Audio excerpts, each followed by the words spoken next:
이석복 차세대 미래전략연구원 이사장님께서 인사 말씀을 해주시겠습니다.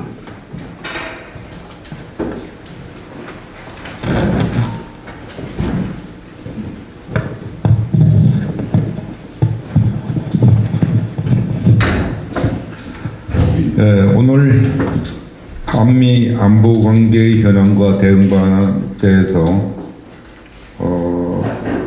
우리 참여연 포럼을 갖게 된 것을 기쁘게 생각합니다.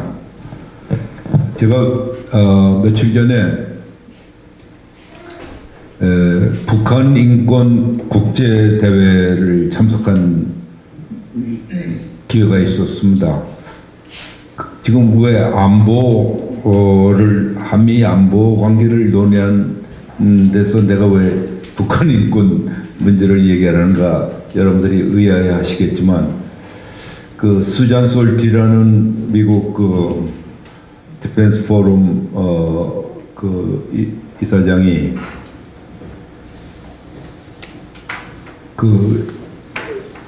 갑자기 트럼프 대통령이 되면서 북한에 관련된 무슨 인권 문제 뭐 이런데 예산들이 굉장히 많은 예산들이 있었는데 몽땅 다 차단을 해버렸어요. 그래가지고 수잔 솔티가 그걸 한국의 많은 북한 인권 문제 시민단체 조직 뭐 여러 가지 그런 데에 그 예산을 많이 지원을 해줬는데 전부 다 갑자기 돈들이 없어가지고 쩔쩔 매는 그런 모습을 보고, 야, 참 이게 문제가 앞으로 많이 생기겠고 변화도 많겠구나 하는 생각이 들었습니다. 오늘 지금 여러 가지 사정으로 지금 갑자기 위치를 바꾸다 보니까 여기 찾아오는데도 문제가 있고 그래서 많이들 못 오셨지만 아마 좀 늦게라도 좀 오실 거라고 생각하고 있습니다. 오늘 김창수 박사님 또 토론에 임해주시는 우리 박철균 장군 그리고 장삼열 한미안보연구회 사무총장님, 이분들은 평생 동안 그 국방 정책 수립에 기여를 해오셨고 지금도 그러한 것을 직접 해오셨고, 아마 장삼열 박사 같은 경우는 한 달 전인가요? 미국에 갔다 비슷한 내용으로 미국 사람들과 함께 안보 연구에 토의를 하고 오셨기 때문에 상당히 전부 다 현실감 있는 그러한 말씀들을 해주시라고 믿습니다. 지금 이재명 대통령이 돼가지고 임기 내에 전시 작전권을 환수하겠다. 그 용어가 맞는지, 또 그 전시 작전권을 환수하는 내용 자체가 정확하게 뭔지도 국민들이 잘 모르는 그런 상황입니다. 제가 알고 있는 것과 정부에서 발표하는 것과 미국이 알고 있는 것과 전부 다 틀리는 그러한 내용이니, 지금 이재명 대통령이 트럼프 대통령 만나고 나서 지금 발표하는 내용이 트럼프 대통령 얘기하는 거 틀리고 이재명 대통령 얘기하는 거 틀리고 뭐 이런 사정인데, 같은 오늘 토론을 통해서 이런 것도 한번 짚어보고, 원자력 잠수함도 참 좋은데 그게 미국에서 그걸 건조하라고 한 뜻이 뭔지도 저는 도대체 헷갈려서 여러 가지 좀 불안한 마음이 많이 듭니다. 오늘 이 행사를 준비하기 위해서 애써주신 강태관 박사님 수고 많으셨고, 오늘 인원은 적지만은 우리가 이러한 내용을 토론이 되면은 잘 전파해서 한미 안보 관계의 현황과 대응 방안에 대해서 경청하도록 하겠습니다.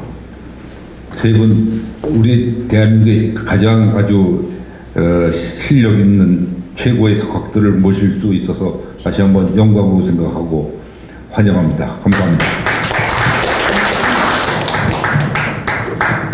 김창수라고 하고요. 오늘 우리 이사장님하고 컴퓨터도 뵙고 그때 영어 변호사가 책 썼던 것들 제가 아직 갖고 있습니다. 한 3, 40년 전에 이사장님 또 저렇게 불러주셔서 감사하고요.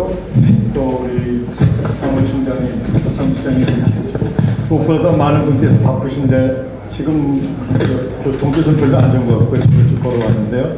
그렇게 멀리까지 찾아오시고 정말 우리나라의 안보와 한미동맹 앞으로 무엇보다도 앞으로 나갈 길에 대해서 여러분들이 또 제가 발표하는 거를 부족한 발표를 들어주시고 좋은 의견을 내주시고 잘 어떤 수단을 통해서라든지 정책관리가 됐으면 좋겠습니다. 제가 여기 전문가들이 많이 계시고 정말 분야에서 오래 계신 분들이기 때문에 제가 아마 잘 모르는 것도 있고 틀린 것도 있을 것 같은데 그냥 잘 이해해 주시고요. 저는 뭐 민간인입니다. 저는 육살 난 것도 아니고 그래가지고 그냥 국방연구원에 차영구 박사라고 미국에 출장을 오셨다가 국방연구원에 지금 자리가 있는데 들어오겠느냐 그래가지고 그냥 그때 국가 초청해서 어쨌든 관사부터 비행기값 모든 걸 다 제셔가지고 국방연구원에 85년에 들어가서 첫 번째 직장이었다가 89년까지 2019년이네요. 합쳐서 한 34년 동안 국방연구원에 있고 그 다음에 우리 크린스에 가서 또 이상희 장관님 또 한민구 장관님 그리고 최근에는 그 유재승 아시죠? 유재승 대사이셨는데 9월 말에 크린스의 원장으로 부임하셨습니다. 신임 원장이 되셨고요. 또 장삼년 대님하고 35기 같으시던가 그래서 저희가 다 저는 민간이지만 국방부에 많이 출장 갔었고요. 근데 하청에도 많이 갔을 때 그때 우리 장 박사님 또 박천규 박사님 다 그때 중령 대령 때부터 다 잘 알고 있는 분들이기 때문에 너무 반갑습니다. 제가 아는 건 오늘 저는 전문가들 실무를 하셨던 분을 앞서서 그냥 학자로서 또 민간인으로서 그러면서도 국방부에서 배워 들었던 것들을 제 나름대로 한번은 쭉 발제를 해볼 텐데요. 시간을 너무 많이 저는 40분도 길다고 생각했는데 1시간을 주셔서 40분이면 충분하죠. 그리고 플로에 여기 많은 분들이 분명히 많은 좋은 말씀을 하실 것 같기 때문에 저는 맥시멈 40분 하고 30분 정도만 하겠습니다. 저 시계를 좀 볼 수 있기 때문에 제가 4시 정도까지 30분 하고요. 그 다음에 장 박사님하고 박정규 박사님이 한 20분 정도. 보는 이 발제문 내용들이 굉장히 많이 있더라고요. 그래서 또 시간을 충분히 드리는 게 좋겠고, 먼저 말씀드리기 전에 제가 며칠 전에 드릴 때 버전하고요. 오늘 버전하고 조금 틀립니다. 크게 다르지 않은데 페이지 수가 달라요. 제가 맨 처음에 봤을 때는 5페이지로 해서 드렸는데요. 지금 보니까 7페이지인가로 약간 이렇게 늘려서 만들었고요. 큰 문제는 아닌데요. 제가 이 말씀 드리냐면은 여러분이 보시는 자료는 지금 7페이지로 되어 있습니다. 그래서 제가 그거를 보고 순서 거기에 맞게끔 하겠지만요. 그러니까 저기 슬라이드는 또 12장으로 되어 있습니다. 제가 줄여가지고요. 그래서 혼란스럽겠지만 제가 알아서 교통정리를 하겠습니다. 슬라이드하고 본문하고 또 여러분이 갖고 계신 유인물하고 조금씩 페이지가 다른데 순서는 다 똑같습니다. 그것을 감안해 주시고 제가 발제를 하겠습니다. 이 포인트를 쓰겠습니다. 제가 오늘 발제 제목은 한미안보관계의 현안과 대응 방안. 왜 이렇게 정했는가? 우리 사무국 총장님한테 여쭤보십시오. 이 제목으로 저를 하라고 그래가지고 했는데 이 내용 중에 많은 것들이 포함될 수도 있고 또 포함되지 않은 것들도 있습니다. 저 나름대로 어저께까지 우리 지금 에이펙에서 있었던 뭐 한미동맹이라든가 또 한중 요새 나오는 것들 아까 이 사장님 말씀하셨던 이 대통령의 그 발언 같은 것까지도 제가 잠깐 넣었고 오히려 그것이 굉장히 중요한 문제이기 때문에 말씀드리자면 핵잠 얘기라든가요. 또 전자권 문제 이 정부에서 굉장히 강조하고 있는데 사실은 그 정부는 뭐 전자권 우리가 몇십 년 전부터 했었고 평자권 전자권 나누는 거 얼마나 많이 했습니까? 그때 전자권 추진위원회 같은 것도 하셨을 거고 아까 보니까 방위비 분담협정 TF 이런 걸 다 하셨던 분들이기 때문에 오늘 아마 유재각 교수님도 물론 다 그때 하셨고요. 그래서 이걸 다 들어보시면서 제가 3, 40년 동안 봤던 거 혹시 제가 아마 기억을 잘못하거나 틀린 것도 있을 것 같아요. 그러면은 나중에 그걸 좀 지적해 주셨으면 좋겠고요. 오늘 제가 드린 건 17페이지고 슬라이드는 지금부터 보실 슬라이드는 제가 12페이지로 만들었습니다. 네, 먼저 우리 가장 중요한 게 안보 환경 평가라는 게 언제나 시작하고 사람들이 왜 뒤에 현안이라든가 대응이 더 중요하지 않느냐 굉장히 중요합니다만 앞에 안보 환경을 정확히 보지 않으면은 우리가 잘못될 수 있기 때문에 늘 루틴하게 하는 절차지만 안보 환경을 저 나름대로 평가해 봤습니다. 여러 가지가 있지만 핵심은 저는 미중 간의 패권 경쟁이고 경쟁 정도가 아니라 지금은 갈등, 일부러 제가 갈등이란 말을 썼습니다. 갈등이 매우 첨예화되고 있고 이번 에이펙에서도 두 사람이 뭐 관세협정이라든가 뭐 서로 주고받고 하는 걸 거쳐 협의한 것 같지만 사실은 큰 그림만이고 큰 합의만이고 아무 디테일은 없습니다. 그렇기 때문에 갈등은 분명히 있을 것이고요. 점점 더 많아질 것 같습니다. 그래서 요번에 시진핑이 내년에 베이징에 트럼프로 한 4월 정도에 오라고 그러고요. 트럼프는 그 연말쯤에 다시 한번 시진핑을 워싱턴으로 오라고 지금 제안한 걸 보면은 큰 방향만 얘기했고 구체적인 문제에 대해서는 하나도 합의가 될 수가 없죠. 그만큼 굉장히 심각한 문제고 우리는 더 두 강국 사이에 껴가지고 매우 어려운데 그렇기 때문에 우리가 어떻게 이 두 강대국 G2라는 말에 저는 이제는 뭐 거의 동의하지 않을 분이 없을 것 같습니다. 처음에 G2라는 말 썼을 때 어떻게 중국이 G2냐 무슨 소리냐 해가지고 굉장히 많은 논쟁이 있었죠. 그렇지만 이제는 G2면에서 경제면은 물론 안보라든가 군사력 과학기술 모든 면에서 중국이 G2에서 G1으로 가려고 있습니다.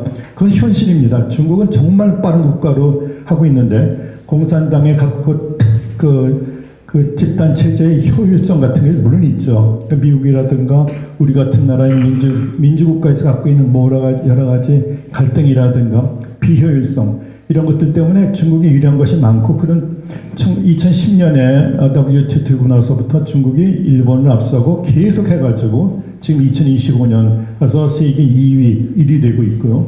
우리 PPP로 따졌을 땐 사실상 오래전부터 미국을 앞서 있었습니다. 그 명목 GDP가 아니고 PPP 봤을 때는 미국이 앞서 있었고 미국보다 앞서 있었고요. 지금은 이제는 남이 나는 것까지도 미국을 앞서려고 엄청나게 하고 있는데 저희는 여기에 있는 분들이 많은 분들이 미국도 많이 가보셨고 또 중국도 많이 가보셨다고 생각합니다. 중공이 지금 다스리고 있지만 어쨌든 중국이라는 나라가 아직도 있고요. 중국의 인민들이 있기 때문에 가서 그 사람들이 어떤 생각을 하는가 차원에서 많이 교류하고 가보시는 것이 굉장히 좋을 것 같습니다. 우리 의견만 전달할 것이 아니라 정말 중국 사람들이 보는 대미관, 미국에 대해서 어떻게 평가하고 있는가, 한국에 대해서, 또 북한에 대해서, 일본에 대해서 어떻게 보고 있는가를 가서 직접 보시는 것이 무엇보다도 신문에 있는 것보다 더 중요하다고 생각합니다. 그런 차원에서 제가 국방연구원에서 미국 정책, 미국 팀장, 미국 실장을 쭉 오래 했습니다만은 제가 맨 처음에 이게 너무 1시간 40분 동안 얘기할 게 없어가지고 처음에 아이스 브레이킹식으로 얘기했습니다. 국방연구원에 갔을 때 차영구 박사가 미국 실장을 하셨어요. 제가 하자마자 미국 실장을 할 수 없어가지고 저를 일본 실장을 시켜가지고 그때 또 일본을 2, 3년 동안 실장을 했었고요. 그 다음에 이제 차영구 박사가 국방부로 가시고 그 다음부터 이제 미국 거를 했습니다만은 정말 미국이 얼마나 중요한 나라 하는 걸 알 수 있겠고요. 일본도 굉장히 중요하고 그렇기 때문에 제가 여러 번 말씀드리겠습니다만 제 핵심은 한미동맹 계속 강화하고 심화하는 표현도 좋고요. 거기에 플러스 한미 세 나라 간의 안보협력 뭐 동맹이라는 표현까지 저는 쓰지 않습니다만 한미 세 나라 간의 안보협력이 무엇보다도 중요하고 지난 30년 동안 사실은 변화가 없습니다. 이 기조는 계속 가야 될 것 같고요. 오히려 더 강화되어야 된다. 중국이 상대적으로 저렇게 걸기를 하고 있고 세계 G1을 노리고 있기 때문에 미국과 일본, 한국은 당연히 중국을 견제하기 위해서도 이제까지 기조를 유지하고 오히려 강화시켜야 된다는 것이 제 전체 핵심 논리가 되겠습니다. 안보 환경을 보시면 첫 페이지인데요. 제가 G2 미국과 중국이라는 말부터 시작했습니다. 갈등이 정말 첨예화되고 있죠. 모든 안건에 대해서 하고 있고 관세뿐만 아니라든가 뭐 방산 전 지구 차원에서의 지금의 미국과 중국 간의 경제가 현재 계속되고 있는데 좋은 면만 있는 것이 아니고 충돌과 협상이 네, 충돌과 협상이 있습니다. 여전히 있지만 우리가 투키디데스의 함정이라는 말도 많이 쓰고 그랬었는데 두 나라가 이제 패권 경쟁을 하다 보면 반드시 두 나라가 다 망한다, 함정에 빠진다. 그런 얘기가 국제정책에 있을 뿐만 아니라 또 경제학에서도 그런 거를 쓰는 것 같아요. 그리고 또 시진핑이 한번 그런 얘기를 했다고 그러는데 사실은 그건 뭐 국제정책에서 먼저 한 얘기고요. 그만큼 두 나라가 패권 경쟁을 하다 보면은 좋은 면도 있지만 두 나라가 다 몰락할 수도 있다. 과거 역사인데 저는 과거 역사가 반드시 이렇게 볼까요? 네. 역사가 반복된다고 보지 않습니다. 큰 의미에서 반복되지만 역사는 계속 변화 발전하는 거지. 우리가 생각하는 식으로 네. 제가 드는 게 나을 것 같습니다.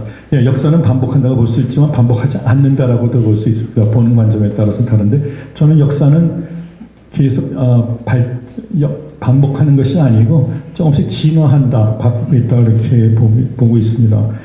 미국의 트럼피즘에 대해서는 제가 많이 말씀드리지 않겠습니다. 여러분 우리가 도저히 이해할 수가 없고 저도 뭐 미국을 연구 많이 했지만 전 트럼프가 정상적인 미국 사람은 아니다라고 분명히 봅니다. 지지하는 사람들이 뭐 40% 50% 되고 공화당 사람들 지금 주변에 겪고 있는 장관이라 이런 사람들 보면 극소수의 몇 사람들의 정말 미국 국익 중심인데 지금은 굉장히 효력이 있는 것 같아요. 효과도 있고 응집력도 있고 중국에 대해서 협상력도 굉장히 높은 것인데 앞으로 이것이 5년 10년 계속 갈 것인가 저는 그거는 아무도 모른다고 생각합니다. 그렇지 않고 오히려 미국이 어떻게 보면 상대적으로 몰락할 수 있다고 많은 미국 학자들이 사실은 보고 있어요. 트럼프가 저렇게 나오게 된 것을 배경은 이해할 수 있지만 트럼프가 원하는 대로 다 되지 않을 가능성이 너무 많다. 특히 동맹국가의 관계, 우방국가의 관계에서 트럼프가 너무나도 좀 잘못한 것이 많다. 협상의 대화라고 그러지만 그것이 과연 협상인가 던져놓고 지금 미국이라는 최고의 국력을 가지고 모든 것을 다 던지고 따라오라고 그러지만 그 상대 국가들이 그렇게 따라가는 것처럼 보이지만 절대로 그렇게 따라가지 않습니다. 협상에서 하는 것처럼 하지만 모든 나라가 우리나라도 그렇고 일본, 중국이 다 자국의 국익을 위해서 하는 거기 때문에 실제적 구체적 갔을 때는 진행 상황을 보면은 절대로 트럼프가 말한 척 되지 않을 가능성이 훨씬 많다고 저는 봅니다. 중국은 아까 뭐 우리가 싫어하는 중국이지만 여러 가지 중공을 말합니다. 6.25 전쟁 때문에 했지만은 지금 어쨌든 세계에 엄청난 강국이 된 건 사실입니다. 중국이 아편 전쟁 끝나고 나서부터 150년, 200년 되고 그 당시 과거의 그 구력 역사를 갖다가 이제 다 벗어나서 원래 중국으로 돌아간다. 중국이 당나라 때만도 전 세계 최강의 국가였고 있었는데 지금 그런 대로 돌아갈 뿐이지 하나도 이상한 것이 아니다. 그래서 이제 중국의 권익이라는 말도 벌써 쓴 지가 20, 30년 됐고 이제 별로 쓰지도 않는 것 같습니다. 너무나 당연한 거로 생각해서 처음에 중국 학자들이 다 무슨 권익이 해가지고 한자로 이제 처음에 우리 권익이라는 한자도 잘 몰랐었죠. 그래서 뒤에 치해가지고 쓰는데 이제는 중국 사람들 권익이라는 말도 쓰지도 않는 것 같습니다. 당연하다. 벌써 이미 다 들어갔는데 최고의 탑에 올랐기 때문에 더 이상 rise가 필요 없다는 것이 그만큼 했고요. 제가 여기 최근에 관심 가진 거 보면은 지난번에 그 중공 사전대회에서 중요한 결정들을 몇 가지 했죠. 국민 경제 사회 발전 15차 5개년 기획, 중국에서는 기획이라고 번역하는데요. 그래서 2026년부터 2030년간의 계획을 내놨습니다. 그러면서 그걸 통해서 중국이 여기 보겠지만 전지구 차원에서 미국을 앞서겠다.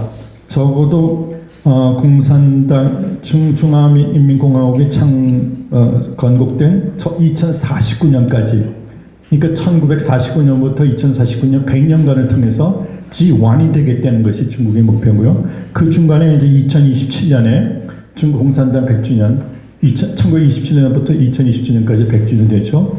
그 다음에 2035년째 되어갑니다. 보면은 표들이 많이 2045년 표들이 많이 있었지 않습니까? 그러면서 다시 얘기하는 것이 종합국력에서 세계 1위 된다. 중국이 미국이 아니고 그 다음에 중등 선진국 정도의 GNP 퍼캐피타 GNP를 막 이루겠다 2035년까지. 거기다가 인구 14억을 넣으면 세계 1위가 되죠. 그래서 엄청난 경제력이라든가 잠재력, 그래도 외환 보유고라든가 이런 것들이 정말 중국 사람들도 놀랄 정도로 엄청난 나라가 됐습니다. 이게 현실입니다. 그러면 우리나라가 미국과 일본, 중국 사이에서 앞으로 어떻게 될 것인가? 매우 심각한 문제고, 아까 말씀하신 핵장 문제도 그렇고요.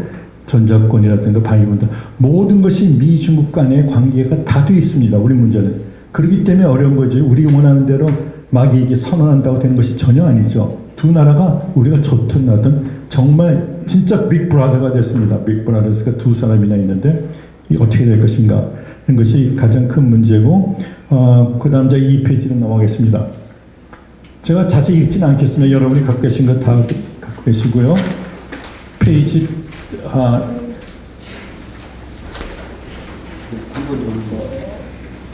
네, 안보차원 2-3이죠. 제가 네, 그 다음에 제가 전직을 차원에서 잠깐 다뤄봤습니다. 지난 2년 동안 가장 중요했던 러시아 우크라이나 전쟁, 저희들에게도 엄청난 영향을 미쳤습니다. 에너지도 그렇고요, 뭐 곡물 가격이라든가 모든 것에 엄청난 영향을 미친 것이 바로 러시아 우크라이나 전쟁이고, 지금 4년째 겨울을, 네 번째 겨울을 맞이하고 있습니다. 엄청난 영향을 줬고, 그거에 따라서 EU와 나토의 여러 가지 대응들이 있었고, 지금도 많은 분쟁이 일어나고 있습니다. 또 한 면은 이제 브릭스의 확장과 영향 확대인데요. 여기 뭐 브라질이라든가, 그 다음에 러시아, 인디아, 그 다음에 차이나, 그 다음에 사우스 아메리카, 그리고 최근에 다른 국가들이 많이 초청 국가로 많이 참여했는데, 브릭스 역시 놀라울 정도로 엄청난 영향력을 발휘하고 있고, 중국과 나토, 미국과 나토 유엔에 대해서 대항하는 그런 세력으로 등장하고 있습니다. 영향력도 정당히 우리는 별로 관심 없습니다만은 특히 이제 글로벌 사우스 같은 데 대해서 엄청난 영향력을 행사하고 있는 것이 바로 브릭스가 되겠습니다. 그 다음에 이제 중동 이런 문제들은 제가 잠깐 그냥 했고요. 우리한테는 그렇게 직접적인 영향 문제는 아닙니다만은 우리나라의 여러 가지 뭐 옛날에 말했던 그 공원 문제, 우리 뭐 사이튼 부대도 갖다 지금처럼 뭐 여러 가지 부대들이 있는데 그런 것들을 한국이 많이 했었습니다. UNPKO도 그렇고 또 많이 했었고요. 중국이 가장 많이 했었고 이런 UNPKO. 그 다음에 이제 한국도 굉장히 많이 했죠. 그 다음에는 이제 제가 버전을 봐야겠다는 걸 봐야겠습니다. 네, 이 슬라이드 중심으로 하겠습니다. 이 슬라이드 지금 C 아태 지역으로 되어 있죠. 이 아태 지역에서 너무 잘 아시다시피 가장 이제 관심사가 중국과 대만의 양안 관계 긴장. 뭐 얼마 전에까지만 2025년, 2026년까지는 대만 통일한다라는 것도 많았는데 요새 좀 잠잠히 또 들어간 것 같아요. 그러니까 언론에서는 크게 다루지 않지만 이미 저희가 이제 식상할 정도로 많이 들었고 거기에 대한 논란도 많았고 또 중국이 의도적으로 시진핑이 여러 가지 자기 연임 문제라든가 또 트럼프와 협상 때문에 의도적으로 얘기하지 않을 수 있고 오히려 은밀하게 추진하면서 갑자기 중공을 대만을 침공해가지고 통일시 가능성이 충분히 있습니다. 아직까지 여전히 큰 문제고요. 그다음에 바이든 행정부 때 쿼드라든가 그다음에 오커스 같은 것들이 아직도 있는데 이 트럼프에 들어와서 이것에 대해서 전반적으로 어떻게 볼 것인가. 일단 트럼프 대통령은 바이든이 한 말은 무조건 다 anything but 바이든 하는 식으로 다 반대하고 있고요. 다른 논리를 제공하고 있기 때문에 이 역시 어떻게 갈지 모르겠습니다만 내용은 결국은 또 다시 돌아갈 겁니다. 이 호주, 인도, 일본 나라는 굉장히 중요한 국가고 미국으로서는 버릴 수 없는 안보 파트너이기 때문에 어떤 명칭으로 바뀔지 모르겠습니다만 트럼프에서도 계속 유지될 수 있다가 봤고요. 그리고 우리가 늘 말하던 중국, 러시아, 북한의 북방 삼각협력, 그 다음에 한미의 남방 삼각협력 이런 말들 지금 말씀드린 건 다 우리 그냥 일반적으로 언론에서 쓰는 단어고 전문가들 봤을 때 이거 하나하나에 대해서 이 명칭 자체에 대해서도 여러 가지 제한점을 많이 얘기하고 있습니다. 한반도 정도에는 무엇보다 북한의 적대적 두 개 국가, 양대 국가로 해가지고 이렇게 지금 완전히 담을 쌓고 있고요. 한국은 직접 협상도 하지 않고 대상도 안 되고 있고 미국과 직접 하겠다 이렇게 하고 있고요. 그 다음에 많은 것들이 이제 사이버 전쟁이라든가 해킹, 테러 같은 초국가적 범죄 위협은 계속 만연되고 있고 커지고 있습니다.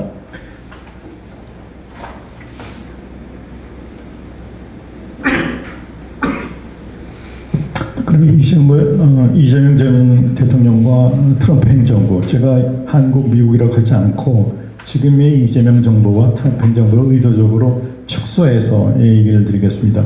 왜냐하면 그 두 사람이 한국과 미국의 대표가 아니기 때문에 이 정권이 또 선거가 있으면 또 바뀔 수도 있고요. 우리나라도 물론이고 미국도 마찬가지입니다. 마치 계속 갈 것 같지만 그 정말 아무도 모르는 것이고요. 그만큼 많은 변화가 예상되는데 전 정부와의 차별성과 지속성에 대해서 말씀을 드렸습니다. 우리가 대부분은 차별성에 관심을 갖고 그걸 부각시키는 경향이 있는데 모든 인간들이 사실상 대부분 더 많은 것들은 다 지속되는 거죠. 두 나라 그 안보 정책, 국방 정책이 변할 수가 없고요. 자, 우리가 아직 트럼프 행정부에서 NSS 2025, 그다음에 NMS 2025가 일본에 나왔고 아직 안 나왔다고 제가 어쨌든 봤는데 모르겠습니다. 자, 그다음에 우리 이재명 정부를 보면은 전 정부 관련해서 변화점이 중국 관련해서 중국, 러시아, 일본, 북한의 최고 지도자과 관련된 최근 동향을 잠깐 봤습니다. 무엇보다 중국에 대해서 가장 많은 관심을 갖고 있는데요. 아시다시피 우리 유튜브를 보시면은 여러 가지 시진핑이 군대에 일종의 쿠데타도 있었고 실각된다, 아프다부터 시작해서 무슨 뭐든가요, 405 문서든가 온갖 문서들이 있는데 아마 이분들이 대부분 대만에서 나오는 문서를 보고 있고 거기에 근거해서 그런 주장들을 하고 있는데 물론 미국, 중국 본토에서는 그걸 다 가짜 뉴스라고 하고 있습니다. 그만큼 어쨌든 작년에 시진핑 주석, 작년이 아니죠. 작년이네요. 작년부터 그런 여러 가지 시각위까지는 아니지만 그 체제 위험이 있었던 것이 사실이고요. 이걸 만회하기 위해서 시진핑 주석이 최근에 많은 그 자기네 소위 말하는 산시방이요. 그 섬서사랑 아닙니까? 섬서성 출신 사람들을 갖다가 다 다시 모아가지고 권력의 요직을 다 놓고 있습니다. 이번에 보시면은 부각되는 것이 바로 장성민이라는 사람이 자꾸 나오는데요.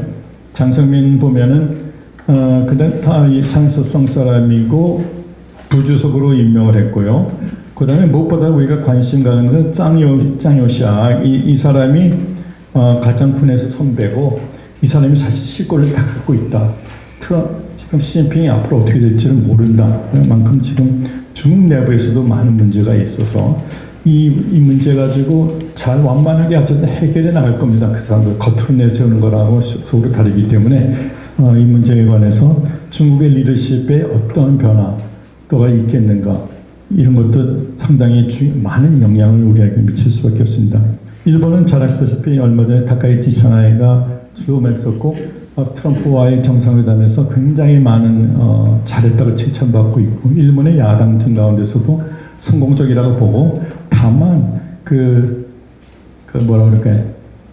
그 사람들이 우세와 가이코라 그래가지고 아첨외교 이런 식으로 지금 야당에서도 비판하고 있습니다. 너무 다카이치가 너무 트럼프에게 기분 알랑거리면서 너무 해서 좀 굴욕적이다.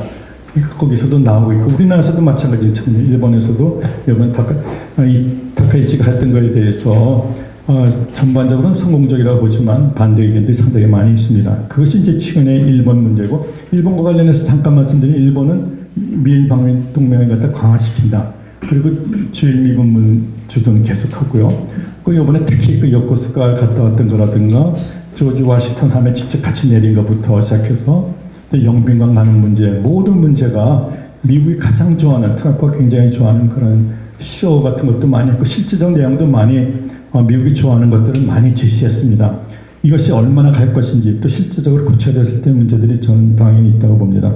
한마디로 지금 다카이치에는 아베 후계자 전략을 해가지고 아베가 했던 것을 트럼프가 좋아하는 것을 의도적으로 하고 있고 무엇보다도 앞으로 우리 미일 동맹이라고 그랬는데 제가 일본어 봤을 때는 미일 동맹은 아니고요. 미일 관계의 새로운 황금 시대를 가고 싶다라고 썼더라고요. 다카이치가 얘기한 거 보니까 그런 식으로 새로운 황금 시대를 열기로 나가기를 원하고 있습니다.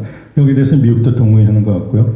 북한은 아시다시피 한국을 절대적으로 배제하고 미국과 직접 대화 협상을 원하고 있습니다.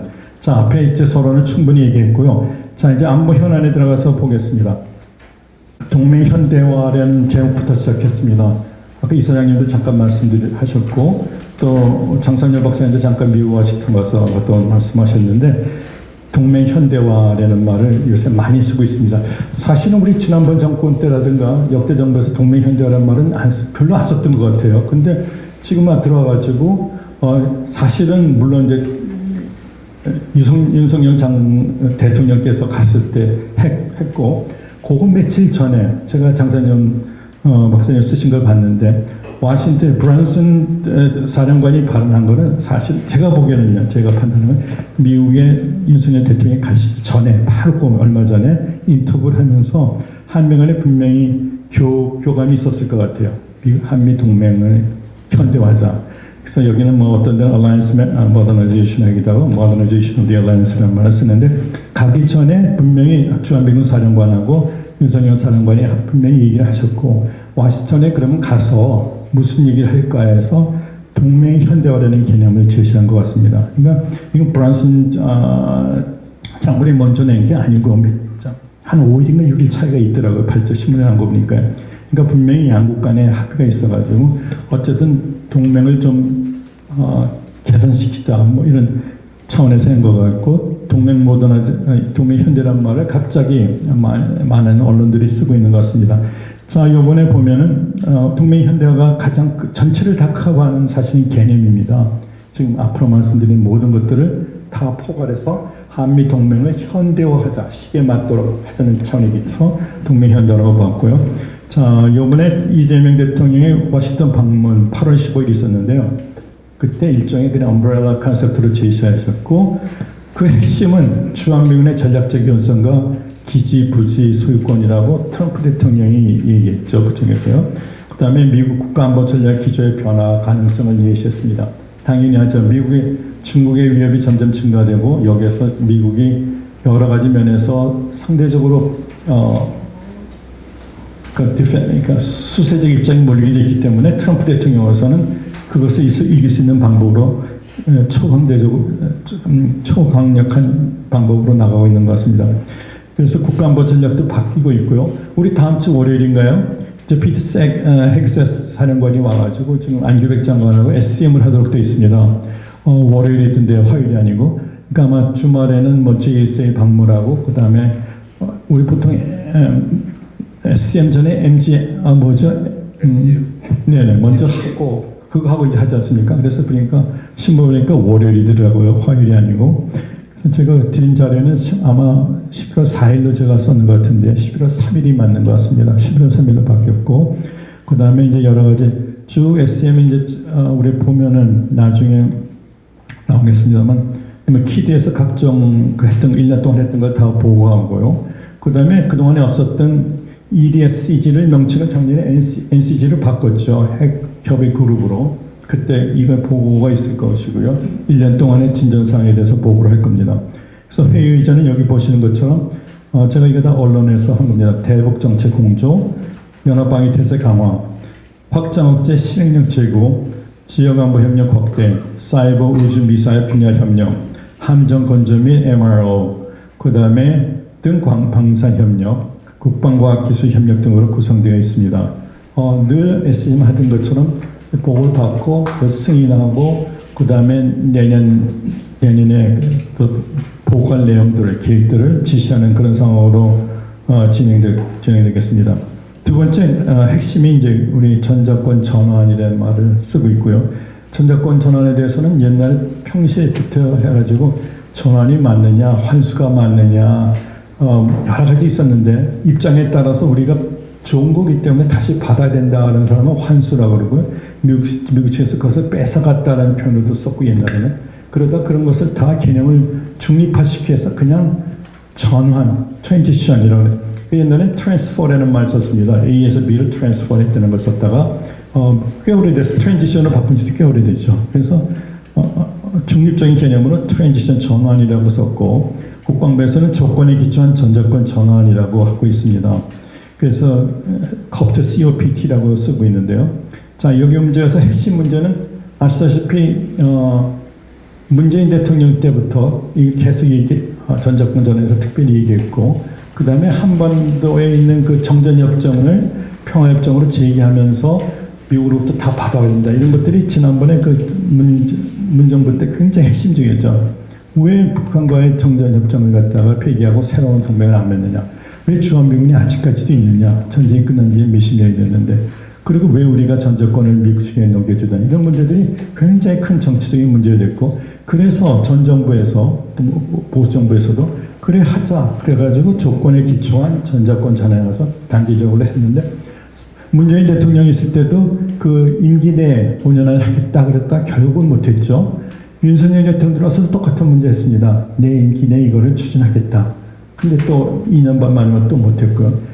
지금 이 대통령 와서도 또 임기 내에 지금 전자권 전환을 하겠다라고 또 내세우고 있는데 저는 개인적으로 될 수 있다고 봅니다. 벌써 상당히 많은 기간이 왔고요. 국방부에서 많은 준비를 해왔기 때문에 정치적인 또 미국으로 와서도 크게 정치적 부담이 없고 실질적으로도 방위 부담을 많이 줄일 수 있기 때문에 저는 제가 봤을 때는 전자권 전환이 상대적으로 합의하기 쉬운 거라고 봤습니다.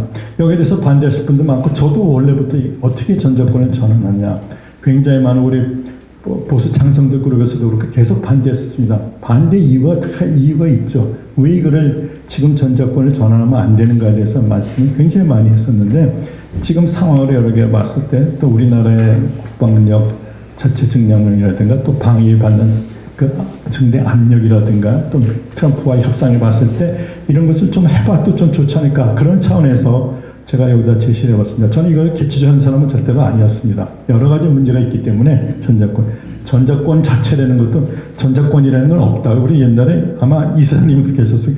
전자권이지 오퍼레이셔널 오퍼레이셔널 컨트롤이지 오토리티도 아니 권자도 붙은 것 자체가 마치 우리가 권한을 미국 측에 넘겨준 거 미국이 뺏고 우리가 다시 돌려주는 것처럼 오해하기 쉬운데 그 이름만 보면 오해하기 쉽죠. 권자가 권리를 줬다는데 권리가 아니다. 이거는 지휘권이라는 말 때는 이제 authority라는 말 쓰고 물론 authority라고 쓴 사람이 있긴 있더라고요. 미국 중에서요.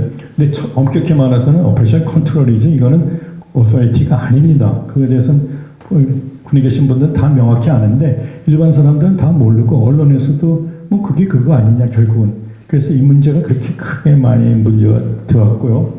또 이것 때문에 반미 감정, 반미주의들이 많이 있었습니다.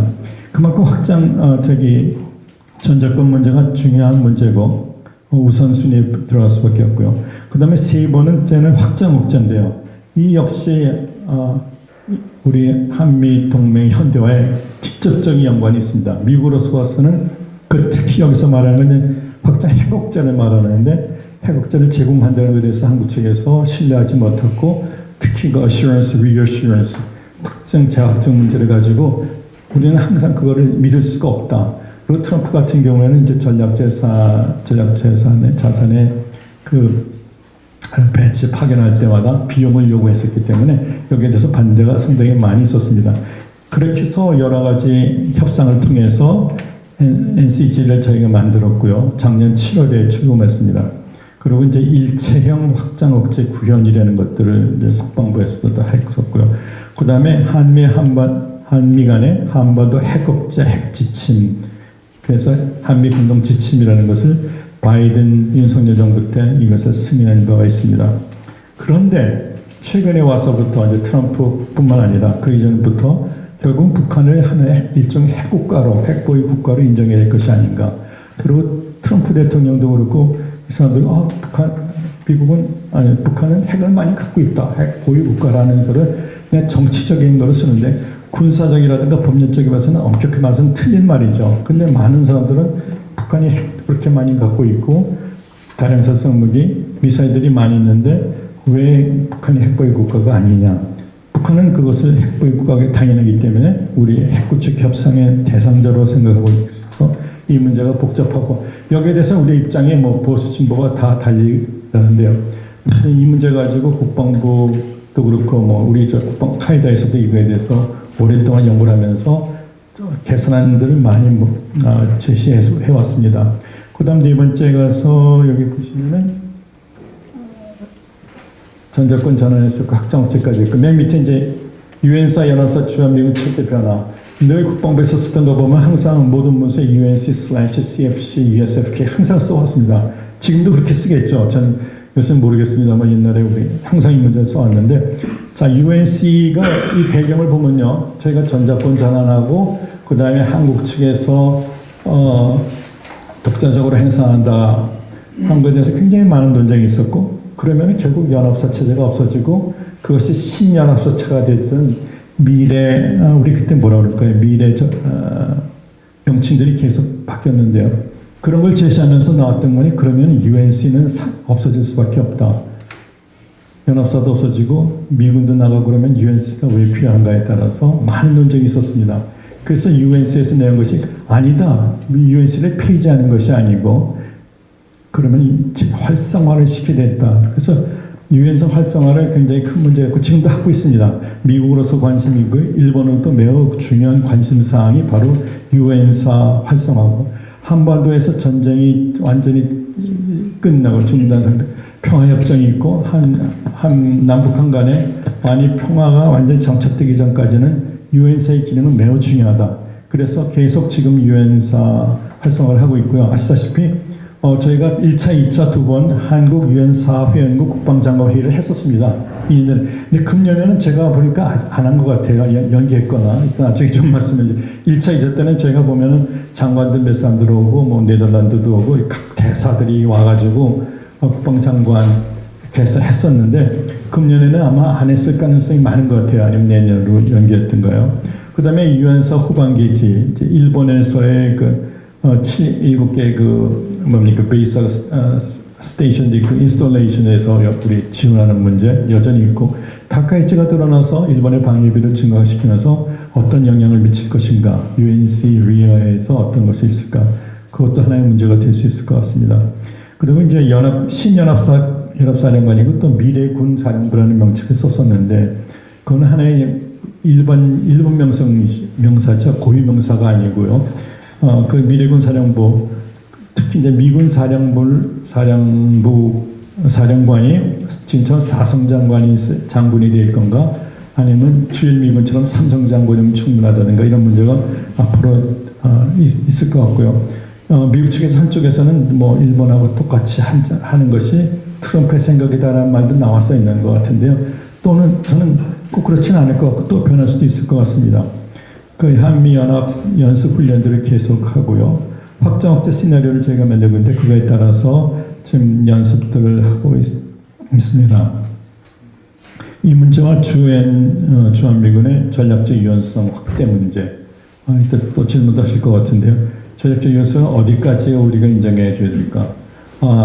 참고로 말씀드리면은 그때 북한에서 김정일이 사망하고 그때 북한이 고풍기한다는 시나리오 가지고 굉장히 많이 했었습니다. 국방부도 그렇고 저 국방연구원에서도 많이 했는데 그런 컨틴전시 플래닝이라든가 했었고요. 그것보다 먼저 일본에서 주변 사태법이라는 게 있었죠. 그때 몇 년 동안 주변 사태법을 해가지고 그 지역 그때 지역이라고 명시는 안 했지만 한 5군데 정도를 대상으로 해가지고 주변 사태법을 일본 방위성 자위대가 만들었었는데 여기 그때 저도 그 당시에 계속 이 회의에서 참석했었습니다. 하와이도 그렇고요, 워싱턴, 도쿄, 서울 쭉 했었는데 여기 때 제가 기억나는 것은 주변 사태법 하고 나니까 일본과의 동맹이 강화되고 결국은 일본이 한반도에 들어오게 되고 자위대가 들어오게 되고 이런 문제에서 정치적 문제가 많이 됐었는데 그런 것이 아니고 또 그리고 일방적으로 미국과 일본이 결정한 것을 우리에게 통보했다는 식으로 언론에 나왔었어요. 근데 그것이 아니고 한국이 세 나라 간에 같이 협력을 한 3년 정도 계속하고 우리가 알고 있는 상황을 일본 측에서 얘기를 한 것이지 일본이 미국과만 협상을 하고 우리에게 일방적으로 통보한 것이 전혀 아닙니다. 그건 정말 거짓 뉴스입니다. 제가 깊이 관련해서 있기 때문에 그건 아니고요. 그만큼 이제 이런 문제들이 다시 일어날 수 있다고 봅니다. 그 다음은 이제 방위 분담 문제가 되겠습니다. 연합사, 유엔사, 주한미군의 체제 변화가 얼마나 앞으로 크게 변화될 것인지. 자, 방위비 분담 문제인데요. 트럼프가 많이 관심 갖고 있다고 그러고, 이번에 이 대통령도 우리나라의 미국과의 관세협정에서 증액하겠다.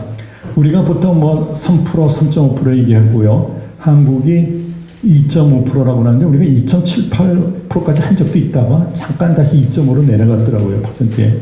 그다음에 다시 이제 3%, 3.5% 얘기하고 있고, 또 특히 이제 일본의 이번에 다카이치도 2%까지 올리겠다. 유럽 쪽, 나토 쪽에서는 5% 얘기하고, 심지어 어떤 국가는 30%든가요, 올리겠다고 이렇게 다 증액하겠다 그래가지고 트럼프가 좋아하는 발언만 하고 있는데, 실제적으로 방위비 증단했을 때 어느 정도 우리가 할 것인가 앞으로. 이 문제가 굉장히 큰 문제라고 생각합니다. 우리의 반대가 엄청나게 많을 것이고요.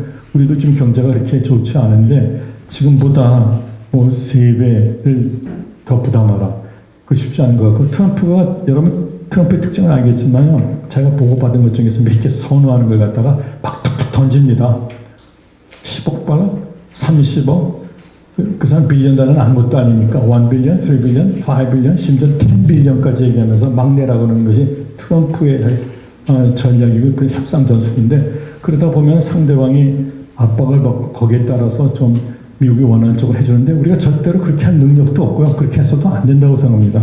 우리가 여기 보니까 방위훈련 협상 FTA도 계셨고 우리 정태권 사무총장님도 국방부 계실 때 이런 걸 다 아실 텐데, 이런 문제는 양국 간의 합의를 거치고 협의를 거치고 합의해가지고 대통령이 서명하는 것이기 때문에 그냥 일방적으로 말하는 것은 되지도 않고요. 그리고 무엇보다도 저는 보면 트럼프는 계속 앞으로 3선도 하겠다, 그다음 4선까지 가겠다, 시진핑도 하고 뭐 누굽니까 푸틴도 다 하는데 잠깐 부통령 했다가 다시 올라가서 헌법을 개정하지 않고도 하는 방법도 있다. 지금 이상한 얘기들을 계속하고 있는 것 같은데, 저는 그 사람이야 뭐 얼마든지 얘기할 수 있지만 그거는 미국 국민의 정서라든가 헌법 봐서 그렇게 쉬운 건 아니고요. 그것까지 우리가 계산해가지고 트럼프가 영원히 있을 것이다, 그래서 이것들을 계속 따라줘야 된다. 저는 그건 굉장히 잘못된다고 생각합니다. 그렇게 아니고 우리가 트럼프가 그렇게 얘기하지만 실제로는 또 다르고 있고, 일단 내년에 중간 선거가 있고요. 그다음에 또 대선 또 있죠.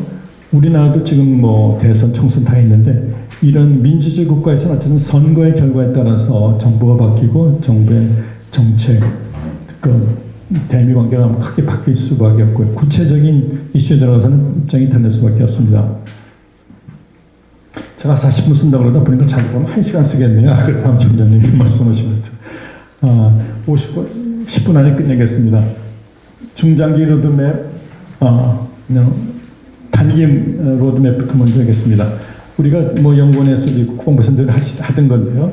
보면 이제 시나리오를 만들면서 worst case 시나리오 항상 만들었어요. 그 저는 맞다고 생각해요. 군에서 하는 것이 worst case 시나리오를 만들고 그러다가 가장 리즈너블한 시나리오가 뭔가 최선이 한 3가지를 비교하면서 그런 것도 했던 연구가 생각이 나는데, worst case를 우리가 생각해야 되지만 거기에 대한 비용이 만만치 않기 때문에 비용도 생각하면서 가장 합리적인 방법으로 해야 된다고 생각합니다.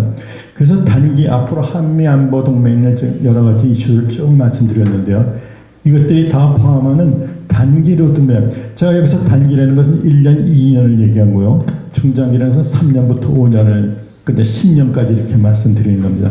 그러니까 1, 2년 안에는 적어도 트럼프가 있고 이재명 대통령이 있는 기관에는 적어도 이런 것들을 작성했으면 좋겠다고 제가 대응 방안을 제시해 봤습니다. 첫 번째는 단기 로드맵 중에서는 time driven and event driven을 혼합한 겁니다. 늘 말하는 것처럼 큰 사건이 일어났을 때가 중요한 변환점이 되지만 역시 이벤트가 있을 때요. 그렇지만 시간의 흐름이라는 것도 중요하기 때문에 시간의 흐름과 그다음 중요한 사건 발생, 이것을 혼합한 연합 가이드 단기 로드맵을 만드는 것이 좋겠다. 말은 쉽지만 굉장히 어려운 것 같습니다. 이 문제가 안 되기 때문에 계속 연합사도 그렇고 국방부도 그렇고 합참수도 항상 이 문제가 있었는데, 그리고 실컷 몇 년 동안 연습해가지고 만들었더니 그 기간이 돌아가 보니까 아무 쓸데가 없다, 이런 늘 자조가 있었는데요. 미국도 마찬가지인 것 같습니다. 각종 전략들을 몇 년 동안 고생해서 만들었는데 실제로 그 해당 연도가 오니까 별로 쓸모가 없다. 그럼 왜 했느냐? 그래도 그런 것을 해놔야지만, 평소에 해놔야지만 이런 긴급 사태가 발생했을 때, 컨티전시가 발생했을 때 할 수 있지. 그런 아무런 기본적인 시나리오라든가 법률 체제가 없으면은 정말 더 문제가 있다. 그래서 대비 차원에서 하는 것이고요. 그거 되면 좋지만 그거대로 안 되는 것이 더 좋은 면도 있습니다. 이런 전쟁이 나고 각종 분쟁이 있다는 걸 예상해서 대로 만약에 그게 다 진전된다면 더 문제죠. 그것을 예방하는 차원에서 이런 로드맵을 만든다고 봅니다. 자, 그래서 제가 이 단기 로드맵을 작성할 때는 연합 간에 가능할지 모르겠습니다만 연합 간의 가이드라인을 만들 필요가 있다. 우리는 가이드라인이라고 되어 있고 이건 뭐 사족이 되겠습니다만 영어는 가이드라인즈라고 복수라고 되어 있습니다. 일본도 가이드라인이라고는 단수만 쓰는데 우리말은 단수 복수가 없는 것도 있지만 영어에서 왜 가이드라인즈라고 해서 썼을까? 이게 해군에서 나오는 건데 지난번에 우리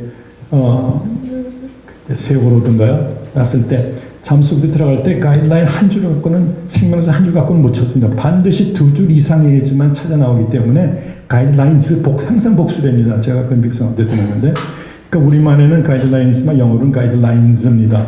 S 안 붙인 건 사실은 틀린 말입니다. 그건 콩글리시고 쟁글리시지 영어는 아니라고 제가 들었고요. 사족이었습니다. 그 다음에 이제 여러 가지 현안들이 지금 몇 개 말씀드렸는데 이거 관련된 것들이 그룹핑을 했으면 좋겠다. 하나하나 다루지 말고 그룹핑을 해서 우리가 계획을 한번 세우면 좋겠다. 그 다음에 안보 환경이라든가 또 제가 중시하는 것은 결국 국내 정치, 경제 변화가 더 클 수가 있다. 이 변화에 따라 우선순위를 조정해 나가야 되겠고요. 그 다음에 전자권 전환과 방위비 증액이 당장 지금 우리 앞에 현안인데 두 대통령이 얘기했고 또 저는 다른 거에 비해서 상대적으로 우리가 잘 이용하면은 합의하기가 쉽다. 상대적으로 우린 거의 전자권 전환 타부시하고 거부했었습니다. 저도 그렇고 있을 수도 없는 일이다. 그랬는데 이제 여러 가지 상황도 바뀌었고 또 트럼프와 협상이라든가 이런 걸 봤을 때 우리도 잘 활용할 필요가 있다.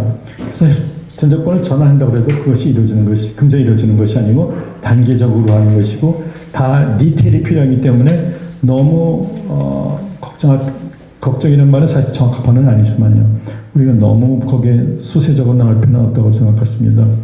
그 다음에 이제 평택 제가 그 다음에 전력 현대화 이런 걸 얘기했는데 제 아이디어도 얘기했지만 이거 제가 이 슬라이드에 썼네요. 본문에는 없었습니다만 여기 슬라이드에 좀 썼습니다. 오늘 공군의 홍성표 실장님이 오신다고 그래가지고 제가 이걸 썼는데 홍성표 실장님이 아직 안 오셨네요.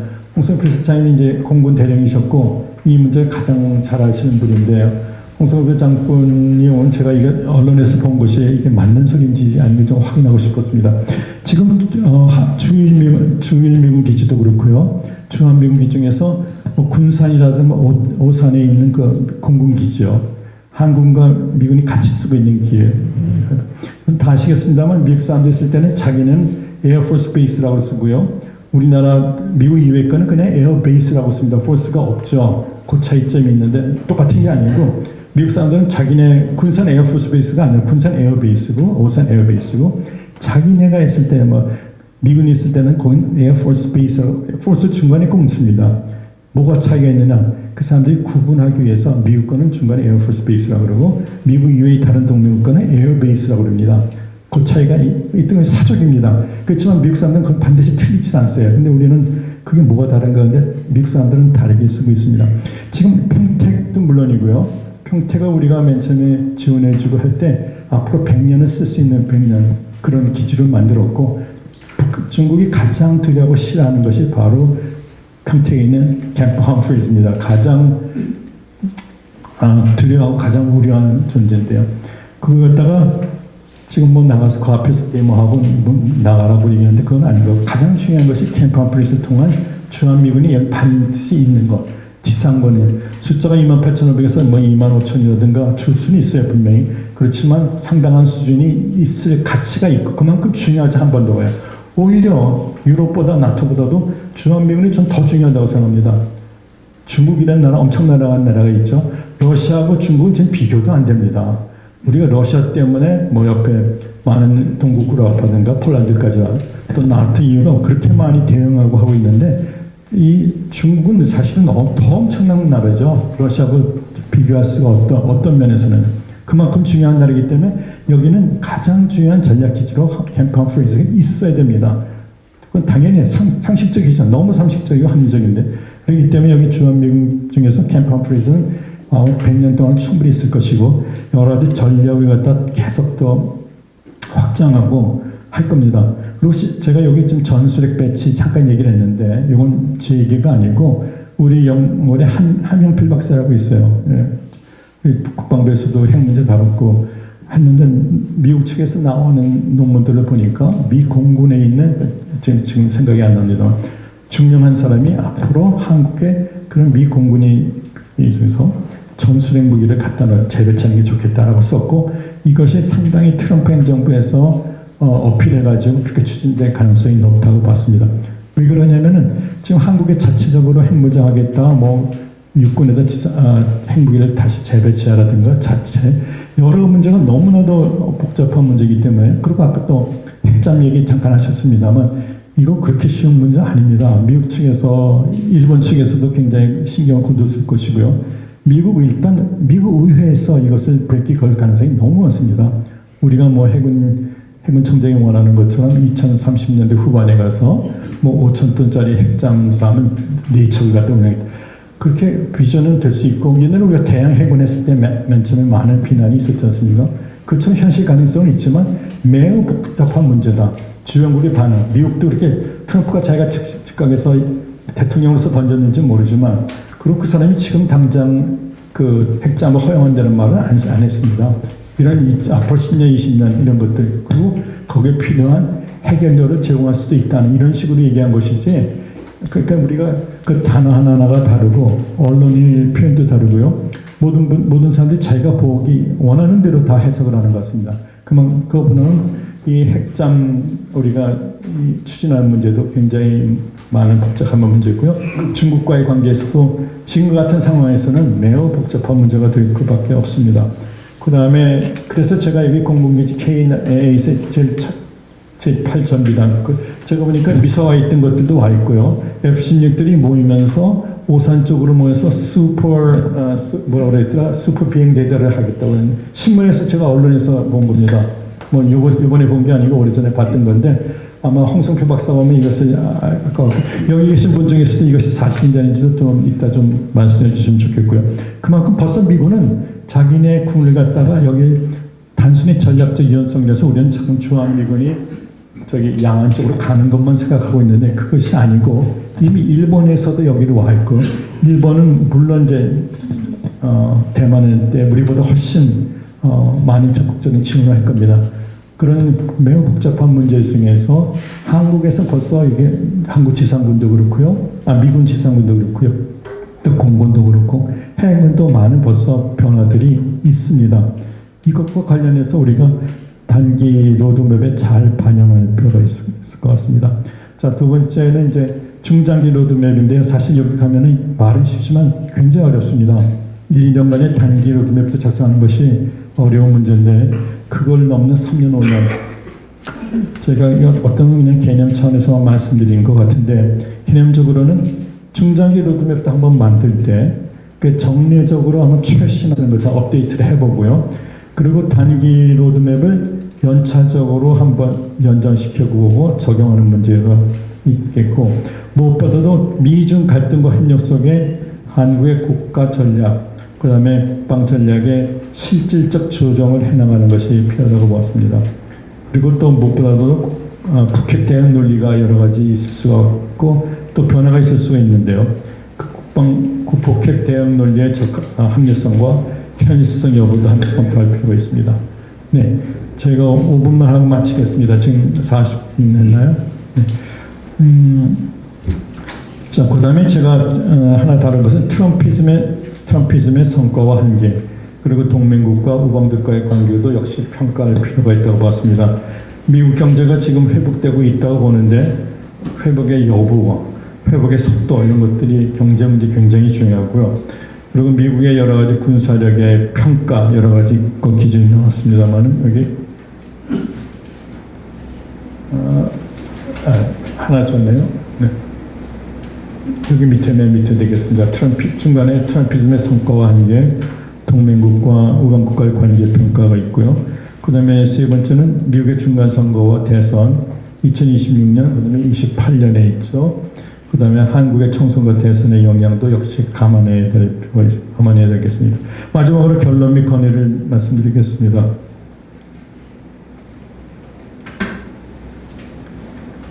앞으로 트럼프 행정부와 이재명 정부 간의 안보 관련돼서도 협상이 있을 텐데요. 이번에 말한 건 어떻게 보면 그냥 큰 개념과 방향 정도만 얘기한 것이지 구체적인 것은 하나도 제시할 수가 없죠. 당연한 거죠. 불가능하니까. 이런 것을 주고 이제 협상을 할 텐데요. 실무자들도 그렇고 뭐 장관급, 차관급 다 나갈 텐데 이런 협상에서 우리가 줘야 될 것, 줘서는 안 될 것 이런 것들을 한번 대차 대조표를 만들어 보고 그 다음에 그걸 가지고 국민들에게 설득하고 또 국회에도 얘기를 해서 유리한 여론들을 조성할 필요가 있다고 보고요. 필요하면 관련된 입법도 할 필요가 있습니다. 그 다음에 두 번째는 단기적으로는 사실 저는 뭐 결국 이거 하면서 별로 기분이 좋지 않고 사실이 아닐 수도 있지만 제가 평가하는 것은 단기적으로는 적어도 1년, 2년적으로는 사실상 트럼프 대통령이 한미동맹의 변화를 주도하고 있다. 우리가 주도하는 것이 아니고 좋든 나쁘든 우리가 보면 뭐 기분 좋은 건 아니죠. 트럼프 대통령이 그렇게 욕을 많이 먹었지만 군사력과 경제력과 모든 것을 갖고 있는 그런 패권국의 패자이기 때문에 트럼프가 주도하는 그런 한미동맹의 변화가 우리 미국이 주도하고 한국 정부는 저는 뭐 순종이라든가 추종이라는 말은 안 해서 추종이 시작이 아니고 부응하는 식으로 적어도 부응하는 정도로 가지 않겠는가. 사실적으로 1년, 2년 내에 트럼프가 있는 한 이재명 정부가 있는 한 미국 그러면 우리가 미국이 원하는 것이 뭐고 미국이 어떻게 할 것인가 1, 2년 안에 생각하고 특히 트럼프가 많은 힌트를 줬습니다. 이렇게 하겠다. 지금 전자검전화도 그렇고요. 방위비 분담도라든가 여러 가지 이런 힌트를 우리에게 줬기 때문에 그걸 갖다가 우리가 싫지만 그 사람들이 주도할 거를 받아들이고 그럼 우리의 거기에 부응하는 정도 우리가 주도할 수는 절대 없다고 봅니다. 그런 가능성이 다분하기 때문에 따라서 우리가 여기에 맞는 대비책을 구비할 필요가 있다고 봤습니다. 마지막으로 중장기적으로는 한미동맹의 변화에 따른 예측 가능한 문제점과 제약점을 최소화하는 방안을 최소화하고 아니면은 적어도 완화하거나 지연하는 방안을 함께 검토할 필요가 있다고 봤습니다. 마지막으로 뭐 이거 그냥 사실 의미가 없는 말일 수도 있는데요. 중장기 로드맵의 안정성, 예측 가능성, 신뢰성 제거 방안도 동시에 정교화할 필요가 있다고 보았습니다. 제가 일단 주신 시간 내에 마쳤고요. 근데 두 분께서 토론하시고 그 다음에 나오는 질문이라든가 플로어에서 있다 질문을 하시면은 제가 아는 한도에서 답변을 드리겠습니다. 감사합니다. 네.